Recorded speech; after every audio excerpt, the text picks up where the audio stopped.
Welcome to Reality Creative Video. I'm Hermes, and right now I want to cover adding magnets, neodymium magnets, to your colloidals to enhance them.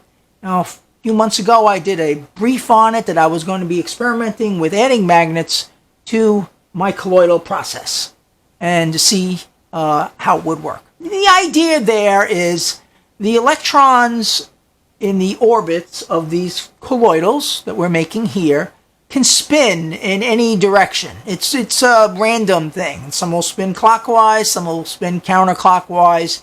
And what happens is that the idea is that if you have two electrons passing each other and they're both spinning in different directions, you get a little bit of an energy cancellation effect there, reducing the effectiveness of it on a molecular level.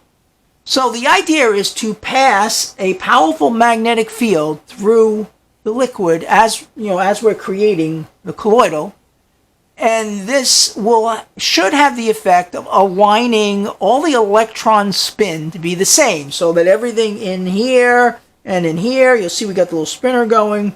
The electrons in these solutions in their outer orbits of the atoms should all be spinning in the same direction. Doesn't matter what direction that is, just as long as they're all the same. And the idea is that now the energy adds to the solution instead of withdrawing from the solution or making it neutral, in a sense.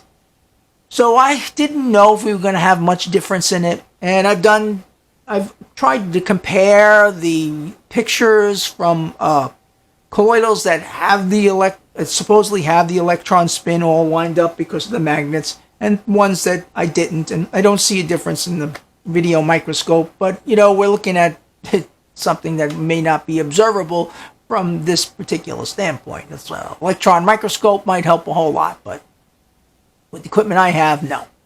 But I have found that I'm requiring maybe 15 to 20% less colloidals a day than usual.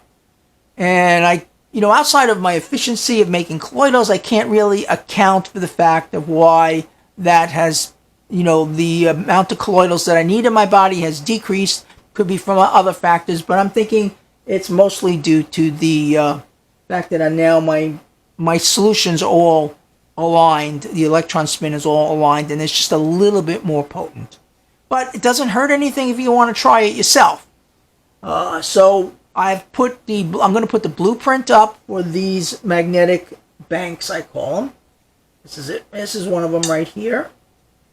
All right, that I made. And the magnets go in here. You put 4 of them in there. And I'll put a link to the magnets as well. And you glue them in there. You print them up on the 3D printer, print them up there, and use a rubber band to hold them in. It's very important that, see this white thing here, that the magnets always face the same way. The polarity of these magnets has to be identical when you put these things in here. And even when you make if you do a second bank, like I'm using 8 magnets here, 2 banks.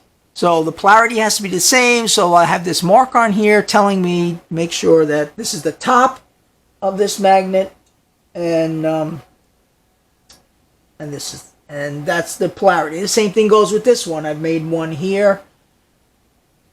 Also, this has the top, this has the magnets are all the same here, because you don't want to have 2 different fluids with magnets going in opposite direction, because then you're back to square one. You're going to have electrons going in one direction and the electron spin going in the other direction. So it just matters when you're making your colloidals that the spin is all in one direction. So give that a try, you guys that are making your own colloidals, and send me feedback if you think it's kind of helped the quality of your colloidals, or the effectiveness of your colloidals that you're taking. I'm Hermes. This is Reality Creative Video, Alchemy, and I will talk to you again soon.